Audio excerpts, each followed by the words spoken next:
Quand les nouvelles s'affolent, Métropole fait le point. Le point tous les matins, à 8h, simultanément sur Radio et Télémétropole. Le point est une courtoisie de MSC Trading, Digicel et la Banque nationale de crédit, BNC. Madame, Monsieur, bonjour. Bienvenue à la rubrique Le Point de Radio et Télémétropole. Nous allons aborder un sujet particulier ce matin à cette émission. Nous avons comme invité Madame Martine Libertino, qui est invitée à venir prononcer une conférence sur la fatalité. D'ailleurs, le titre de la conférence, c'est « La fatalité n'existe pas ». Très certainement, on parlera de la paix, la nécessité que la paix s'installe en Haïti. Elle est accompagnée de Madame Roselyne Benjamin, qui est psychologue et membre membre de la communauté des médiateurs pour la paix. Ça s'annonce intéressant. Madame Libertino, bonjour. Merci d'accepter d'être avec nous à Métropole ce matin. Bonjour, je vous en prie, c'est un plaisir. Madame Benjamin, bonjour. Bonjour, c'est un plaisir pour moi aussi d'être avec vous ce matin. Voilà. On l'a dit, on va parler de la paix et aujourd'hui, mais surtout, on va parler de la fatalité qui n'existe pas. Vous êtes invité en Haïti. Très certainement, ce n'est pas votre première visite. Vous avez déjà animé un certain nombre de séminaires autour de la paix.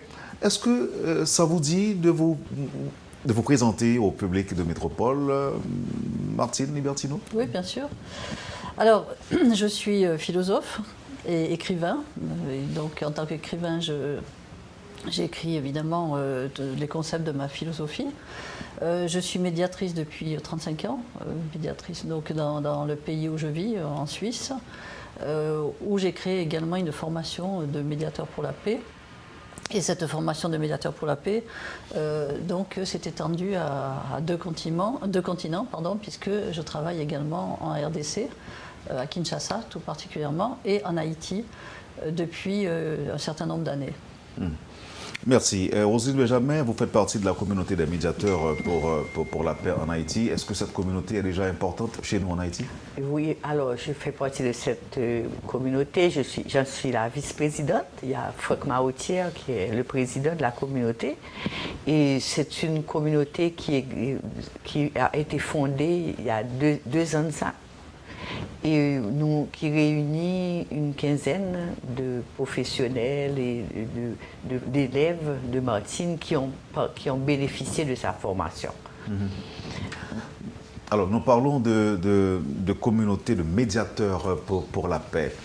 Et, quand on parle de médiation, on voit plusieurs entités.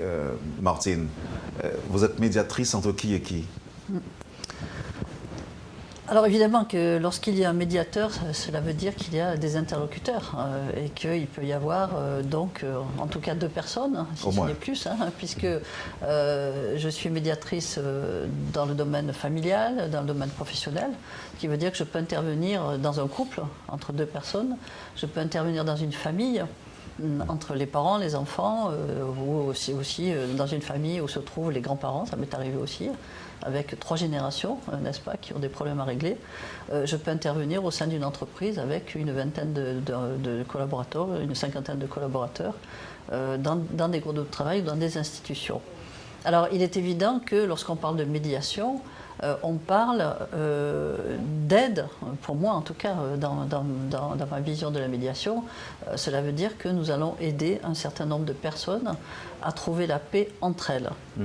Je ne travaille pas d'une manière conventionnelle, dans ce sens que, en tout cas chez nous, en Europe, être médiateur veut dire d'une manière plus triviale, empêcher des gens à se disputer ou à se crêper le chignon, et ça s'arrête là parce que le médiateur, dans un sens, n'est pas forcément obligé de donner des solutions.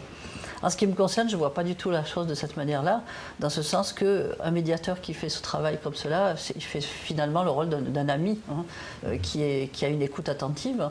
Je pense que nous avons, en tant que médiateur, une responsabilité beaucoup plus grande.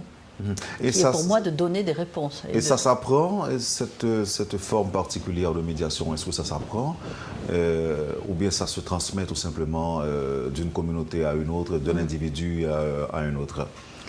Je dirais que je pourrais vous répondre oui et non, en fait. À partir du moment où nous voulons en faire une vocation ou un métier, bien sûr que cela s'apprend parce que c'est un travail de nombreuses années.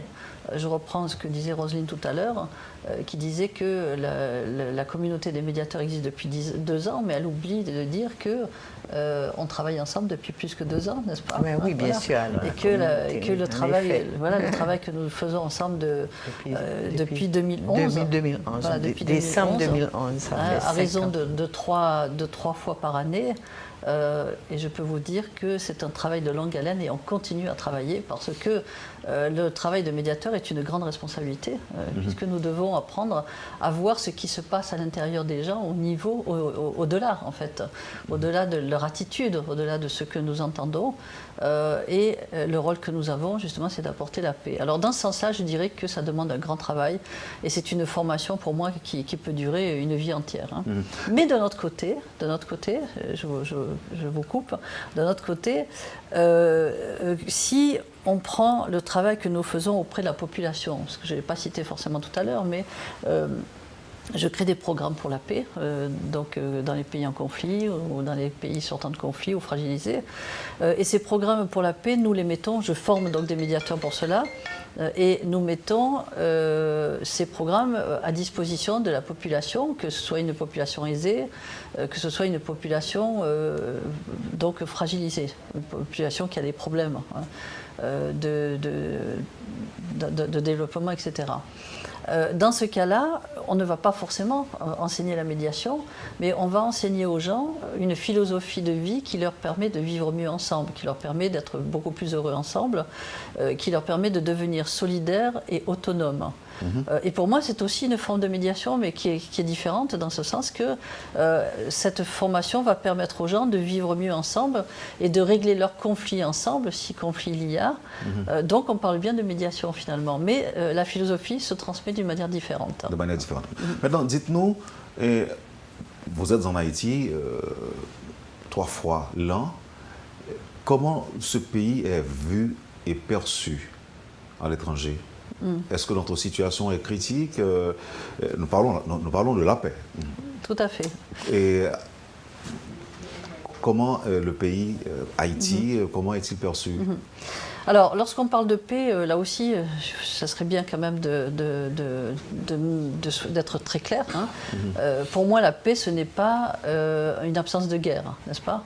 On ne peut pas dire qu'un pays est en paix parce qu'il n'a pas de guerre ou parce qu'il n'exporte pas de guerre.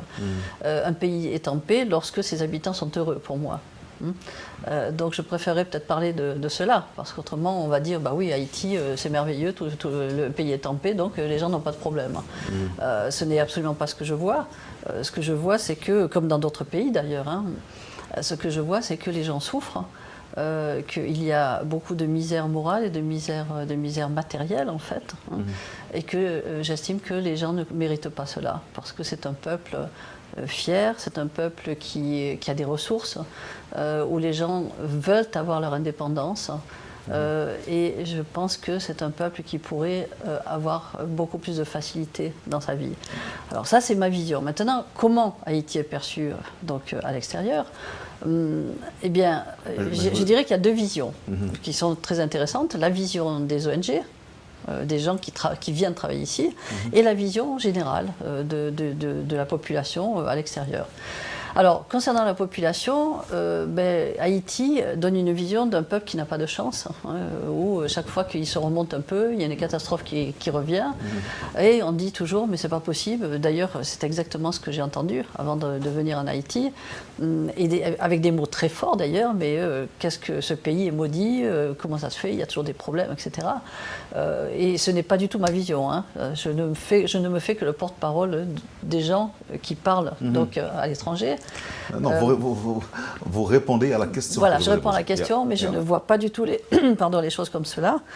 Voilà. Et du côté des ONG, souvent, ce que j'entends, c'est qu'on aimerait venir travailler en Haïti, on travaille en Haïti, mais on ne comprend pas les Haïtiens parce qu'ils sont réfractaires, ils ne sont pas assez participatifs, etc. Et là aussi, ce n'est pas du tout ma vision. Donc c'est ce que j'entends. Et ce que je vois, c'est finalement beaucoup de souffrance partout, parce que si je vois comment s'expriment les gens qui viennent travailler ici avec leur bonne volonté, qui veulent vraiment aider, en fait, il y a de gros malentendus, parce que la vision du haïtien, pour moi, n'est pas une vision juste. On voit des apparences, en fait. Voilà. Et aussi, le haïtien voit aussi des apparences chez ces personnes-là, parce que, comme je l'ai dit, il y a souvent beaucoup de bonne volonté, mais une énorme incompréhension qui fait qu'on n'arrive pas finalement à s'entraider. Et je pèse bien mes mots quand je dis à s'entraider, parce que pour moi, les ONG ont autant besoin de l'aide des Haïtiens que les Haïtiens des ONG. Parce que si nous voulons aller aider, entre guillemets, nous avons besoin aussi d'être reconnus, d'être acceptés, au même titre que nous devons accepter et reconnaître l'autre. Vous parlez souvent de souffrance. On ne serait pas en paix parce qu'on souffre. Ici, vous parlez de quelle souffrance? Elle est morale ou elle est physique, à votre avis? Je pense que tout est lié. C'est que la souffrance morale, la souffrance physique, la souffrance matérielle, on peut mettre ces souffrances dans 3 catégories, mais qui en même temps sont interdépendantes et qui finalement se renforcent l'une l'autre.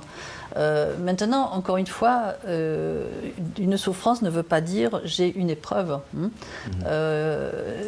La souffrance chez l'être humain peut se manifester tout simplement en se levant le matin en étant de mauvaise humeur, en n'étant pas bien dans sa peau, en étant mélancolique, en marchant dans la rue, être fâché parce que quelqu'un me bouscule. En fait, pourquoi je vais vivre cette situation? Pourquoi je vais mal le vivre? Parce qu'à l'intérieur de moi, j'ai des insatisfactions. Et une insatisfaction est déjà une souffrance. Et ce qui est important, c'est de reconnaître qu'à l'intérieur de soi, une insatisfaction n'est pas anodine et que je dois voir ce qui se passe à l'intérieur de moi pour justement me rendre compte que la souffrance n'est pas normale chez l'être humain et que notre travail, c'est d'être heureux, notre vocation sur Terre. L'être humain est venu sur Terre pour donner l'exemple du bonheur. Et c'est d'autant plus important que nous, adultes, notre responsabilité, c'est de donner à nos enfants l'exemple du bonheur. Alors vous voyez tout le travail qu'il y a à faire, et je n'inclus pas forcément Haïti, j'inclus tous les pays du monde. Nous sommes tous concernés. Alors maintenant, parlons de cette souffrance intérieure, ou cette souffrance tout simplement, une fois qu'elle s'installe en nous, on n'est pas en paix. C'est ça? Non, bien sûr que la paix ou la guerre, appelons ça la guerre ou un conflit intérieur, se manifeste à l'état individuel, comme au niveau d'une communauté, au niveau d'une famille, comme au niveau d'un pays et au niveau de l'humanité. Est-ce que vous prêchez, vous, c'est la fin de cette souffrance ou encore la fin de cette guerre? Il faut peut-être se poser la question, je pense que c'est ça. Est-ce que nous méritons cette souffrance? Est-ce que nous méritons cette guerre? Est-ce que quelque chose dans le monde justifie de souffrir? Est-ce que la souffrance va supprimer les injustices? Est-ce que la souffrance va supprimer les épreuves? Je pense que c'est cette question que nous devons nous poser, dans ce sens que nous sommes des êtres humains. En tant qu'êtres humains, bien sûr que nous sommes soumis aux épreuves. Nous pouvons avoir l'épreuve du deuil, l'épreuve de la maladie, une épreuve matérielle, une épreuve émotionnelle, parce que nous perdons un ami, etc. Alors, la question à se poser, l'épreuve étant elle-même une difficulté, souffrir de cette épreuve n'est-il pas d'autant plus une forme de masochisme? Parce que ça ne va pas nous faire supprimer l'épreuve, au contraire, ça va amplifier l'épreuve. Alors, si on l'entretient. Pardon? Si on entretient cette épreuve, cette souffrance, c'est à ce moment-là que ça devient... c'est-à-dire que je vais souffrir de souffrir. Je ne vais pas supprimer mon épreuve, je vais l'amplifier par le manque de lâcher prise que je vis de cette épreuve. Et ce qui est important de comprendre également, c'est que qu'est-ce qui est le plus difficile dans une épreuve? Est-ce que c'est l'épreuve elle-même ou est-ce que c'est la colère que cette épreuve va engendrer parce que je n'accepte pas l'idée de cette épreuve? On serait tenté de dire qu'il y a des choses qui sont tout simplement naturelles. Par exemple, si je me réveille de mauvaise humeur, donc là je suis en colère, je suis tout simplement de mauvaise humeur, qui serait considéré comme étant une sensation naturelle. À votre avis, à votre à votre avis, Madame Libertino, je ne suis pas en paix avec moi-même parce que je souffre dès le réveil. Maintenant, vous êtes en train de préconiser une formule ou une méthode pour que l'on soit en paix. C'est-à-dire ne pas se réveiller avec cette sensation de colère ou bien de mécontentement. Est-ce que c'est possible ? Alors, déjà, ne soyons pas trop optimistes en nous disant bon, ben, elle va nous donner la pilule rose et puis ça va marcher, parce que ce serait prétentieux de dire ça. C'est tout un travail, n'est-ce pas ? Et la première chose que nous, pour arriver donc au but dont vous parlez, la première chose à faire est de comprendre comment nous fonctionnons en tant qu'être humain. Parce qu'évidemment que si je dis à une personne, vous avez telle épreuve, si je ne lui donne pas les clés, ça veut dire qu'il vaut mieux que je me taise, n'est-ce pas ? Je ne peux pas dire à une personne qu'elle a une épreuve si je ne suis pas capable de lui donner une solution. Donc la première de ces solutions, c'est de découvrir comment nous fonctionnons en tant qu'être humain. Et à partir du moment où j'ai découvert, par exemple, qu'à l'intérieur de moi, il y a deux êtres, hein, ce que j'appelle moi dans ma philosophie, puisque dans la philosophie que j'enseigne, il y a des termes très précis qui peuvent paraître être en désaccord avec d'autres philosophies, mais ce sont simplement des questions de mots, hein, pour reconnaître l'enseignement que je donne. Et à l'intérieur d'un être humain, nous pouvons découvrir qu'il y a deux êtres en fait. Ce que j'appelle le subconscient, qui est l'ensemble de nos programmations émotionnelles, qui donc vont me faire souffrir, n'est-ce pas ? Et ma conscience, qui, elle, me permet de découvrir mes valeurs, ma valeur aussi, mes qualités, mes besoins. En fait, tout ce qui est juste en moi, qui va me permettre d'évoluer, de grandir pour l'enfant, qui va me permettre de réussir ma vie, parce que je suis en accord avec mes besoins. Et à partir du moment où je prends conscience de ces deux êtres qui sont en moi et que je prends également conscience du pouvoir et du libre arbitre qui est en moi, qui va me permettre de choisir entre ces deux, c'est exactement comme la télévision ou la radio, c'est que on peut écouter deux postes à la fois, mais nous devons choisir celui, ou peut-être je vais me reprendre, on peut entendre deux postes à la fois, mais nous allons devoir choisir celui que nous voulons écouter. Et c'est exactement ça le fonctionnement humain, c'est que en choisissant qui je veux écouter, je vais me lever de bonne humeur le matin ou je vais me lever de mauvaise humeur. Et c'est possible ? C'est du travail. C'est du travail, pourquoi ? Parce qu'en fait, il faut considérer que ce sont des habitudes de fonctionner. On peut considérer que notre subconscient, qui est la somme de nos programmations émotionnelles, je peux donner un exemple pour être plus précise. La peur est une programmation émotionnelle, le manque d'amour pour soi, le problème de rejet, la peur de s'exprimer, la peur de parler de ses sentiments, tout ça, ce sont des programmations émotionnelles.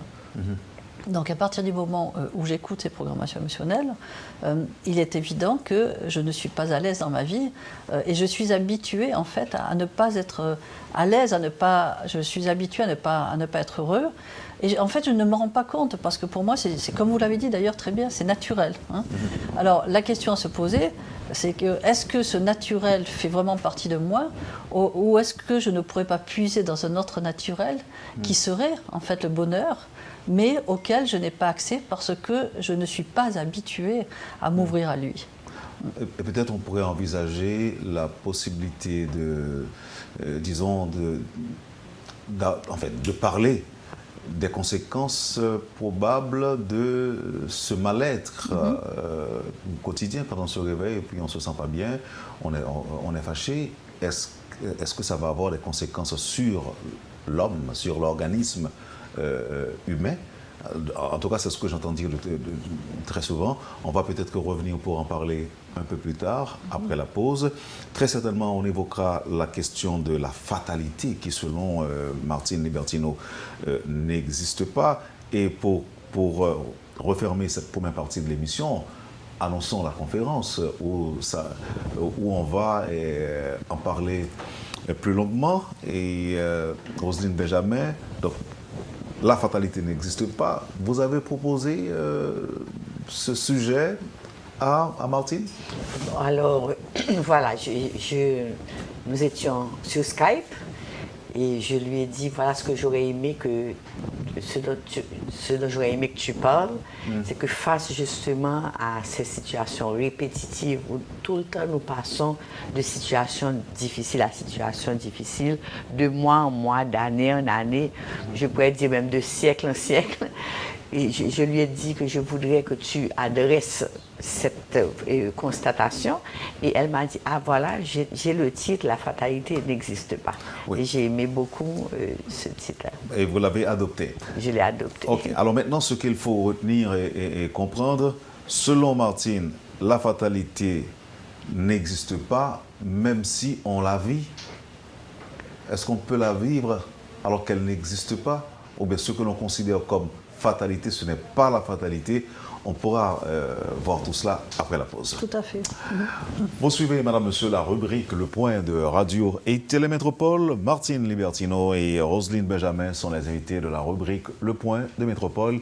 Ce matin, merci de l'intérêt. On vous revient tout de suite après la pause. Le Point est une courtoisie de MSC Trading, Digicel et la Banque nationale de crédit BNC. Merci, madame, monsieur, de votre patience et de votre intérêt. Martine Libertino et Roselyne Benjamin sont les invités de la rubrique Le Point de Métropole ce mardi. Avant la pause, on parlait de la fatalité. Si la fatalité n'existe pas, on dirait quoi du destin, par exemple? Martine? On dirait la liberté de construire son destin. On dirait la responsabilité de construire son destin. Et on dirait l'amour que nous devons nous porter pour réussir son destin. C'est ça votre réponse. Vous croyez en Dieu? Bien sûr, oui. Mais je ne crois pas... je crois en Dieu, mais je n'ai pas forcément de religion. Bien sûr que j'ai la religion catholique de mes parents, puisque j'ai été élevée dans cette religion-là. Mais pour moi, Dieu est une énergie d'amour, peu importe comment il s'appelle et d'où il vient. Je pense que cette énergie d'amour peut suffire pour l'humanité entière. Ce ne serait pas paradoxal, une telle approche? Pour quelle raison? Le destin, vous avez dit, c'est la liberté de le construire, la fatalité n'existe pas. Or, les croyants oui, croient que le destin existe, la fatalité aussi. C'est pour ça que je n'ai pas de religion. En fait, tout est toujours une question de mots. Hein. Alors on pourrait voir les choses différemment en se disant oui, le destin existe, mais à condition que nous soyons conscients que nous construisons notre destin. C'est pour ça que je parle de liberté, c'est pour ça que je parle de responsabilité. Parce qu'à partir du moment où j'ai un libre arbitre, j'ai la liberté de réagir dans la vie face aux événements d'une manière positive ou d'une manière négative. Et à partir du moment où je réagis de ces deux manières, je vais créer soit ce que le commun des mortels appelle un destin, je vais créer un destin difficile ou un destin facile parce que je n'ai pas justement lâché prise quant à ce que je vis au présent et je n'en ai pas fait quelque chose de constructif. Donc on voit bien que chaque personne a la possibilité de construire son destin en fonction de son libre arbitre. Et je peux vous donner un exemple. Il y a des milliers d'exemples dans notre humanité, à savoir qu'un enfant qui va naître dans une famille et dans un pays où il sera surprotégé, où il aura toutes les chances qui lui sont données, va-t-il les prendre? Pas forcément. Peut-être que devenu adulte, d'ailleurs, il ne va pas supporter d'avoir une petite épreuve parce qu'il a toujours été protégé. Il va mal réagir à cette épreuve et il va détruire sa vie parce qu'il va développer un sentiment d'injustice et une colère contre ce qui lui est arrivé parce qu'il est égoïste et parce qu'il n'a aucune gratitude envers la vie. Un autre enfant qui aura eu un destin entre guillemets, très difficile, une enfance très difficile, ou même dans un pays très difficile, avec des luttes perpétuelles, selon l'état d'esprit qu'il va avoir, s'il lâche prise sur ce qu'il a vécu, en ayant la gratitude de voir ce que la vie peut lui donner, en ayant la détermination de réussir, cet enfant plus tard, devenu adulte, va réussir sa vie. Et c'est très intéressant de voir parce que depuis que je travaille avec les gens, que je donne des consultations, j'ai vu 4 générations de personnes dans la même famille.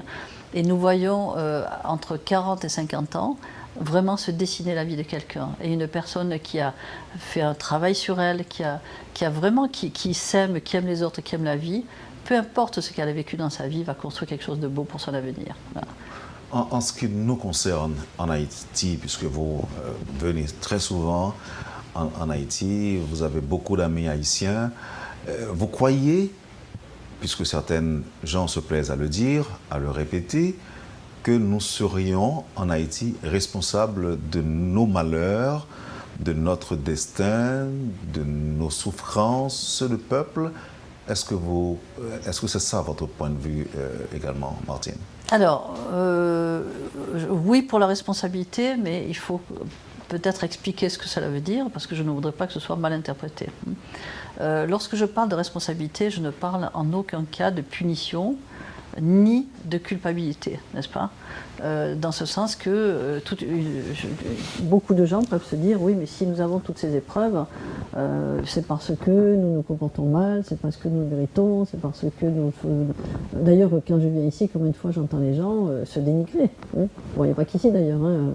En Suisse, j'entends les gens se dénigrer, en France, partout, j'entends les gens se dénigrer également, mais c'est vrai que souvent, j'entends les Haïtiens parler d'eux-mêmes comme s'ils étaient vraiment un pays, entre parenthèses, où le plus de gens négatifs existent. Ce n'est pas le cas. Alors que non, bien sûr que non, ce n'est pas le cas. Je veux dire, dans tous les pays du monde, il y a des personnes positives, négatives, et il y a ce que j'appelle 3 catégories de gens. C'est-à-dire 10% de personnes qui construisent leur vie et qui construisent leur pays d'une manière positive. Il y a 10% de personnes qui sont destructrices et qui se font du mal définitivement et qui n'évolueront pas, qui ne changeront pas. Et 80% de la population qui oscille entre les deux et qui finalement doit être éduquée, parce que c'est cette partie de la population qui est la plus importante. Pourquoi? Parce que c'est 80%. Et c'est cette partie de la population qui, quelquefois, peut être négative parce qu'elle souffre et peut devenir positive. Donc, il y a une potentialité énorme, justement, de construire un pays avec cette population-là. C'est ce que j'appelle l'éducation pour la paix, en enseignant aux enfants, aux jeunes, aux adultes. Et cette éducation-là doit être enseignée aux gens dès leur plus tendre enfance, ou est-ce que c'est après les expériences? Ah ben non, parce qu'une expérience, supposons que j'ai des expériences négatives, de par la vision que j'ai de cette expérience, je vais développer encore plus une vision négative de la vie, je vais développer une colère, un désespoir qui va faire que je vais renforcer mes programmations émotionnelles et donc je vais renforcer ma colère et ma souffrance. Ce qui veut dire que plus vite nous permettons aux enfants de changer leur état d'esprit et de se préparer à devenir des êtres humains, c'est ce que j'appelle un métier d'homme, plus vite nous serons sauvés. Parce que c'est pas seulement Haïti, pour moi c'est un travail que nous devons faire sur toute la planète. Sur toute la planète. Alors avant la pause également, j'évoquais l'effet probable de cette souffrance, de ce mal-être sur l'organisme. Donc, vous pensez qu'on peut, à l'avenir, éviter certaines maladies, par exemple, si d'aventure on arrive, par exemple, à se défaire de certaines pratiques journalières, habituelles, par exemple, se réveiller et que l'on soit de mauvaise humeur. Vous estimez que, d'abord, est-ce que ça a de l'effet sur l'organisme? Deuxièmement, est-ce possible de s'en défaire? C'est absolument possible de s'en défaire, c'est même plus que possible, puisque depuis 35 ans que j'enseigne, tous les gens qui travaillent avec moi et qui veulent travailler, évidemment, parce que moi je ne fais pas de miracle toute seule, hein, pas trop deux pour faire des miracles, c'est que tous les gens qui acceptent de s'aimer et d'aimer la vie tout simplement, et de faire ce travail, me disent une phrase que j'entends sur les 3 continents sur lesquels je travaille: ça a transformé ma vie. Ah. Aujourd'hui, je suis plus heureux. Aujourd'hui, je crois en moi. Et aujourd'hui, je suis déterminée à respecter mes besoins. Et donc, à partir du moment où je respecte mes besoins, à partir du moment où je m'aime, automatiquement, je vais aimer les autres. Vous voyez, j'ai même pas dit que les personnes... moi, j'enseigne pas aux personnes à aimer les autres. Parce que je sais que si elles apprennent à s'aimer, automatiquement, elles vont aimer les autres. Ouais. Alors, ce qu'il faut comprendre, c'est que nous naissons avec un capital. Bien sûr, c'est pas, on va pas devenir comme ça, tout d'un coup, négatif, parce qu'on est de mauvaise humeur le matin. C'est que dès sa naissance, l'enfant va naître avec un capital qualitatif et un capital émotionnel. Ce capital émotionnel va faire qu'il va naître dans une famille qui représente en fait son capital émotionnel. C'est ce que la science appelle l'hérédité. C'est ce que j'appelle moi l'hérédité émotionnelle. C'est-à-dire qu'on va naître dans une famille avec des parents qui ont les mêmes programmations émotionnelles que moi ou des programmations complémentaires. Ce qui veut dire que dans le quotidien, au quotidien, dans notre manière de fonctionner ensemble, évidemment que si nous n'avons pas conscience de cette complémentarité dans les problèmes émotionnels, cela va créer des conflits, cela va créer des malentendus au sein des familles, et donc qui dit conflit dit souffrance. Ce qui veut dire qu'à la longue, ces souffrances répétitives, ces malentendus, ces difficultés de communiquer, de se dire qu'on s'aime, cette peur de ne pas être aimé, par exemple, d'être rejeté, fait que on est submergé par tout ce que nous croyons au fond, parce que nous nous faisons une image de l'autre qui n'est pas forcément juste. Parce que je vais voir l'autre par rapport à mes problèmes émotionnels. L'autre va me voir à travers ses problèmes émotionnels, et donc nous vivons de malentendus perpétuels. Et à la longue, l'être humain va avoir ce que j'appelle des frustrations, et ces frustrations vont se transformer en colère. Et ça va se transmettre de père en fils, puisque vous avez parlé de l'hérédité. Vous alors, avez parlé tantôt de l'hérédité. Alors, ma question, est-ce que le karma existe?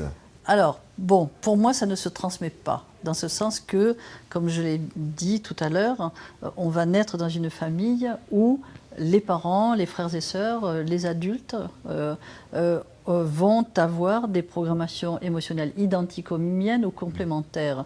Ce qui veut dire que ce n'est pas possible. Bon, je vais faire une petite image d'Épinal, que j'ai une programmation émotionnelle, plaf, elle va sauter à l'intérieur de l'autre.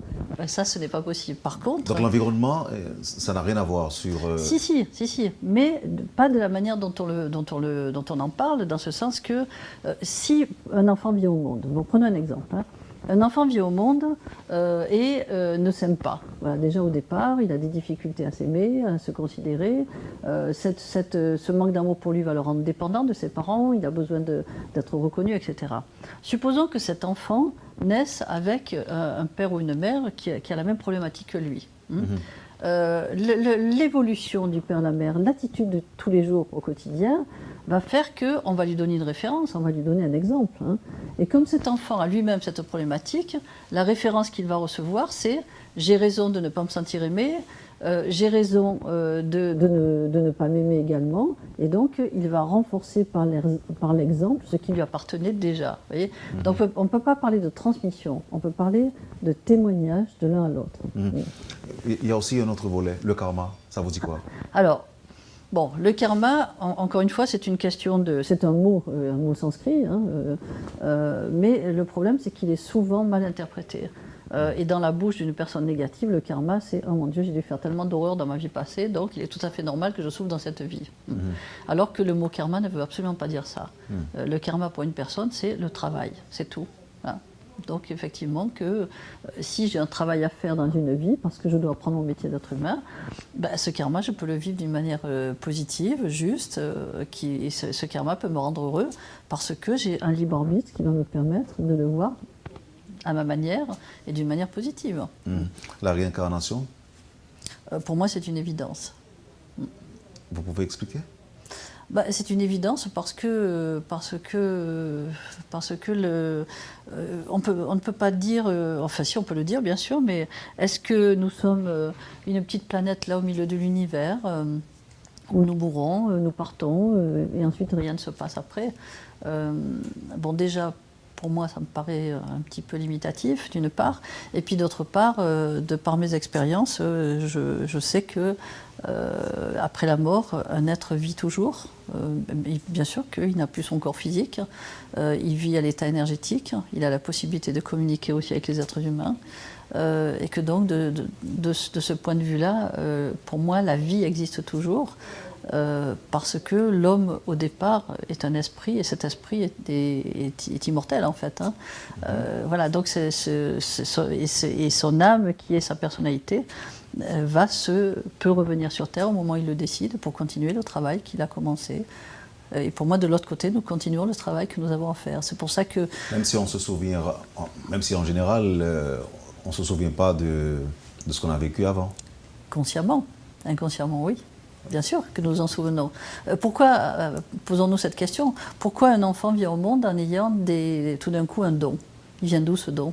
comme ça, par l'opération du Saint-Esprit. Il a ce don parce qu'il a déjà développé ses qualités, et ces qualités sont arrivées à une maturité qui fait que lorsqu'il vient sur Terre, il a ce souvenir inconscient, il va pouvoir en fait reprendre son travail au niveau où il s'est arrêté. Donc le don tel que compris n'est pas exactement cela. Le don pour moi c'est une qualité qui est aboutie. Ça veut dire que ça devient tellement évident pour une personne qu'elle n'a plus besoin de faire d'efforts. Vous avez des dons consciemment? Oui, je pense, oui. Oui, pourquoi pas. Oui, je pense en avoir, oui, comme tout le monde. Oui. Ah, vous avez dit comme tout le monde? Bien sûr, alors oui. que d'aucuns pensaient que il n'est pas donné à tout un chacun, il n'est pas donné au commun des mortels d'avoir des dons spécifiques, des dons particuliers. Alors je pense que c'est une erreur, n'est-ce pas, et que le jour où l'homme s'aimera, il se rendra compte qu'il a bien plus de dons qu'il ne le pense.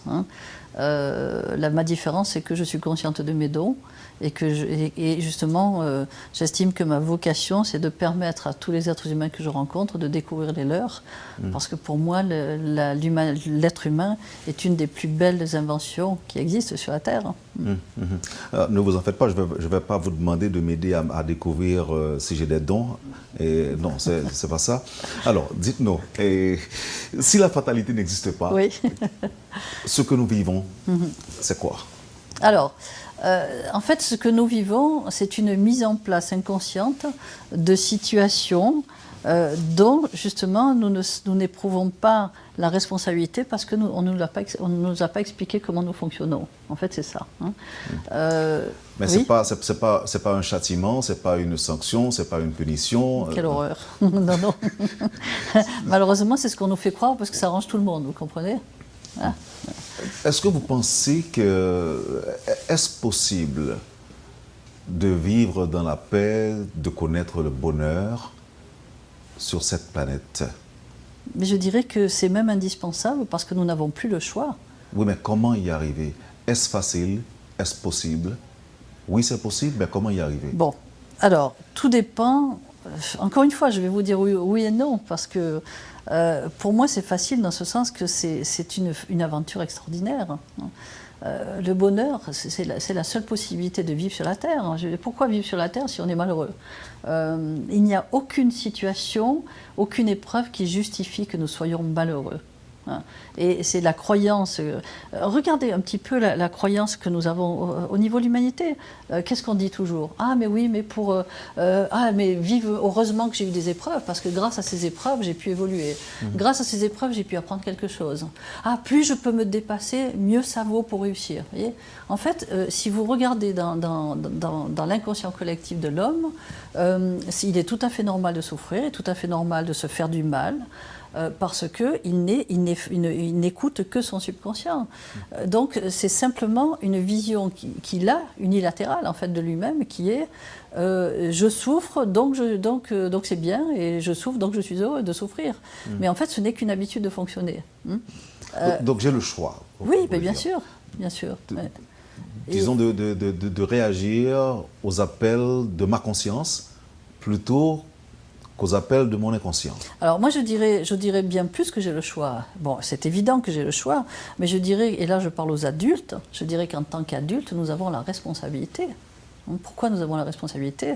Parce que à partir du moment où j'écoute mes souffrances, et là je vais faire une différence justement entre l'égoïsme et la souffrance parce que je suis généreux. Vous voyez, parce que c'est vrai qu'on a toujours tendance à dire qu'il vaut mieux être généreux et souffrir. Au moins, comme ça, je me trouve beau, c'est formidable, plutôt qu'être égoïste. Mais en fait, ce que les généreux ne comprennent pas, c'est que chaque fois que j'éprouve une souffrance ou que j'éprouve du bonheur, je vais émettre une énergie.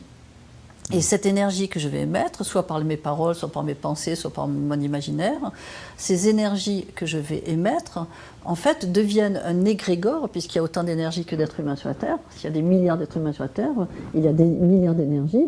Et chaque qualité d'énergie va rejoindre, en fait, les qualités d'énergie qui lui correspondent. Ce qui veut dire que sur la Terre, s'il y a 10% de gens qui sont destructeurs ou qui sont complètement indifférents, égoïstes, et qui se fichent pas mal de l'humanité, toutes les personnes, dans les 80% dont j'ai parlé, toutes les personnes qui souffrent parce qu'elles sont généreuses et qui ont un sentiment d'injustice parce qu'elles sont généreuses et qu'elles estiment que c'est juste, parce que c'est le témoignage de leur générosité, eh bien, sans le savoir, par leur souffrance et par leur colère, ces personnes vont nourrir l'égrégore des énergies de ces 10% de l'humanité qui, en fait, se moquent des autres et qui peuvent détruire la planète parce que, après moi, je m'en fiche. Voyez, voilà. Donc l'égrégore, ce serait un ensemble d'énergie, selon vous? Tout à fait. L'égrégore, c'est un ensemble d'énergies de même qualité. C'est-à-dire que si je fais partie de 80% de la population qui s'énerve ou simplement qui souffre parce que je vais voir à la télévision des gens qui meurent, des catastrophes naturelles, je vais avoir un sentiment d'injustice et à partir de ce moment-là, je vais émettre des énergies négatives qui vont nourrir les énergies négatives de ceux, par exemple, qui nous gouvernent et qui n'en ont rien à faire de nous. Dans tous les pays du monde, vous voyez.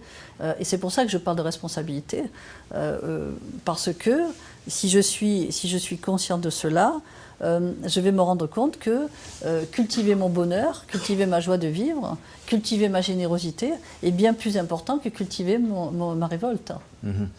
Si l'on met de côté toutes les critiques faites sur Haïti, les mauvaises perceptions qu'on a d'Haïti, à l'étranger je veux dire, à ceci peut s'ajouter le comportement des Haïtiens. Est-ce que Martine Libertino pense que la paix peut s'installer dans des communautés et à partir de ces communautés, cette paix pourra s'établir sur tout Haïti? Alors, d'abord, est-ce que c'est possible? Ah mais pour moi, je l'ai dit tout à l'heure, c'est indispensable. Donc si je dis que c'est indispensable, c'est que c'est possible. Comment je pourrais, d'une manière prétentieuse, dire ce n'est pas possible et en même temps dire aux gens c'est indispensable? Non. Si c'est indispensable, c'est que nous pouvons le faire. Et je peux témoigner de ma vie, je peux témoigner de la vie de tous les gens, des milliers de gens qui ont travaillé avec moi jusqu'à aujourd'hui. Ils ont réussi. Donc les communautés ont réussi. Donc pourquoi un peuple ne pourrait pas réussir? Oui. Alors, vous n'allez pas trouver mon approche matérielle ou encore matérialiste, puisque nous parlons d'Haïti présenté souvent par les étrangers comme étant un pays pauvre. Et si l'on dit d'Haïti qu'il est un pays pauvre, ça va sans dire que les gens qui y vivent sont des gens malheureux, qui ont faim, qui n'arrivent pas à se nourrir convenablement. Les enfants, tous, n'ont pas accès à l'école, à la santé. Et comment aujourd'hui parler de paix aux parents et à ses enfants? Oui. Bon, déjà, je voudrais juste revenir à ce que vous avez dit tout à l'heure, quand on vous avait dit que Haïti avait une mauvaise image à l'étranger. Bon, c'est vrai qu'il y a les images dont j'ai parlé tout à l'heure, mais en même temps, quand je parle de Haïti, je vois énormément de compassion chez les gens à l'étranger. Et la preuve, c'est que quel est le pays qui reçoit le plus de dons? C'est toujours Haïti. Voyez, donc il y a quand même quelque chose qui fait que les gens aiment ce pays, aiment les Haïtiens. Enfin, il y a une espèce d'alchimie qui se passe qui fait que quand on demande de l'argent pour Haïti... Est-ce que c'est aimer ou pitié? Je pense que... Pour avoir de la pitié. Je pense qu'il ne faut pas peindre la muraille en noir, c'est aussi aimer. C'est aussi aimer. C'est pas, dans le monde entier, les gens ont de la pitié pour tout ce qui est souffrance et misère. Mais pourquoi les gens ont de la pitié? Parce qu'ils ne savent pas avoir de la compassion. Donc c'est le problème de chacun, parce que chacun a des problèmes émotionnels. Si j'ai de la pitié, c'est parce que je me considère inconsciemment moi-même comme une victime. Donc quand je vois l'autre souffrir, je souffre pour lui, mais en fait je souffre sur moi-même. C'est ce qui s'appelle la pitié, en fait. Donc, ce n'est pas de la compassion. Pour moi, c'est différent. Okay. Voilà. Mais ce que je vois quand même, c'est qu'il y a un intérêt, il y a un amour pour Haïti, mais en même temps, il y a cet énorme malentendu dont je parlais tout à l'heure. Bon, maintenant, pour répondre à la deuxième question, c'est qu'il est évident qu'il ne faut pas négliger tout ce que vous venez de dire. Dans ce sens que, d'ailleurs, je vois beaucoup de similitudes entre la RDC. Là, je rentre de la RDC, mais chaque fois que j'en arrive au point où, quelquefois, j'ai l'impression d'être en RDC, alors que je suis en Haïti. Quand je suis en Haïti, j'ai l'impression d'être là-bas. Vous voyez, tellement je vois de similitudes. Mais tout ce que vous venez de dire a une importance fondamentale, dans ce sens que les gens souffrent véritablement, les gens n'ont pas à manger, les gens vivent une vie qu'ils ne méritent pas. Ça, c'est une réalité. Bien. Maintenant, soit nous décidons de pleurer sur nous-mêmes et de dire c'est la fatalité, hein, soit nous essayons de comprendre aussi pourquoi nous persistons dans cette épreuve. C'est ça en fait c'est pas l'épreuve elle-même qui est importante, c'est pourquoi cette épreuve se répète tout le temps. Pourquoi chaque fois que une épreuve vient de se terminer, une autre arrive. Alors, si on se réfère, là on ne parle plus de choses matérielles, si on se réfère à l'état d'esprit d'un pays, hein, c'est ce que j'appelle l'inconscient collectif. Si on se réfère à l'état d'esprit d'un pays, et si on se réfère surtout à Haïti, puisque c'est de Haïti que nous parlons, ce que je vois dans cet inconscient collectif, c'est que le Haïtien est tellement habitué à se battre depuis toujours qu'il ne connaît rien d'autre. C'est quelque chose qu'il a en lui, et même quelquefois qu'il porte comme un drapeau, comme un fanion, parce qu'il y a une forme d'orgueil quand même chez le Haïtien, qui vient d'une qualité qui est la fierté, mais toujours est-il que ça émotionnellement parlant, ça se transforme en orgueil, qui fait que moi je suis un Haïtien, je suis libre, et je ne veux pas qu'on ait pitié de moi, etc. Et en même temps, cet orgueil fait qu'il vit dans un contrôle permanent. Ce contrôle permanent se traduit par quoi? Il se traduit par une difficulté à exprimer sa tristesse, à exprimer ses sentiments, à exprimer ses besoins aussi, à s'écouter, à prendre conscience qu'il n'a pas de compassion pour lui-même et que donc il est tellement habitué à se battre que lorsqu'il visualise inconsciemment son avenir, eh bien, l'avenir de Haïti c'est quoi? C'est tout le temps des épreuves, c'est qu'est-ce qui va encore nous tomber sur la tête? En fait c'est ça. Voilà. Et quand nous savons que l'être humain a un libre arbitre et un pouvoir illimité en lui, à partir du moment où inconsciemment, je pense que je vais toujours avoir des épreuves et qu'en même temps, je développe la peur de les avoir, parce qu'il y a toujours cette espèce d'angoisse, qu'est-ce qui va encore nous arriver? Eh bien, je vais attirer des épreuves que je ne mérite pas. Et donc, je mets en fait ma communauté dans un état de danger permanent, alors qu'au contraire, je devrais la protéger. On va finir avec l'interview, Martine Libertino. L'amour, c'est quoi pour vous? Ben, l'amour, déjà, c'est la capacité de prendre soin de soi, parce que si je ne m'aime pas, je ne vais pas aimer les autres. L'amour, c'est prendre conscience du respect que nous devons nous porter et que nous avons besoin de l'autre aussi. C'est pas seulement je m'aime, donc je dois me débrouiller tout seul et puis je dois porter mon fardeau. C'est que si je m'aime, je dois accepter l'aide des autres. C'est aussi la générosité, c'est aussi être solidaire des autres. Et c'est surtout aussi aimer la vie, parce que si je suis généreux, que j'aime les autres et que je n'aime pas la vie, automatiquement je ne serai pas heureux non plus. La justice? La justice? C'est quoi? Ben, la justice, c'est me respecter et respecter les autres, respecter les besoins des autres et respecter les miens. La paix? La paix, c'est la conséquence de tout ça. C'est le but final à atteindre parce que j'ai travaillé sur les causes de mon mal-être, ce qui me permet d'arriver donc aux symptômes qui peut se transformer justement en paix. La souffrance? La souffrance est une erreur de parcours et c'est c'est une mauvaise vision de soi parce que nous ne voyons que ce subconscient dont je parlais tout à l'heure, alors que nous pouvons voir aussi tout ce qui peut nous amener à être heureux indépendamment des épreuves que nous vivons. La maladie? La maladie est une conséquence aussi, puisque vous avez posé la question tout à l'heure, est une conséquence aussi de la souffrance morale, des problèmes émotionnels, parce que en ayant des problèmes émotionnels que je ne gère pas, j'émets des énergies négatives qui vont alimenter en fait des énergies négatives dans mon corps et qui vont me conduire à affaiblir mon système immunitaire. La mort? La mort, c'est la continuité de la vie. La vie? La vie, c'est la continuité de la mort. Merci infiniment, Martine Libertino. Et la conférence avec Martine Libertino, la conférence sur la fatalité qui n'existe pas, Roselyne Benjamin. Oui, alors, je suis sûre que tout le monde a été mis en appétit par cette rencontre. Donc, la conférence aura lieu demain, mercredi, à l'hôtel El Rancho, à 5 h de l'après-midi. On invite dès 4 h 30. Et le thème, c'est justement la fatalité n'existe pas. Et justement, pourquoi les épreuves d'un pays et d'une personne se répètent d'année en année, continuellement, ses causes, les conséquences et leurs remèdes. Donc vraiment, nous vous attendons tous. C'est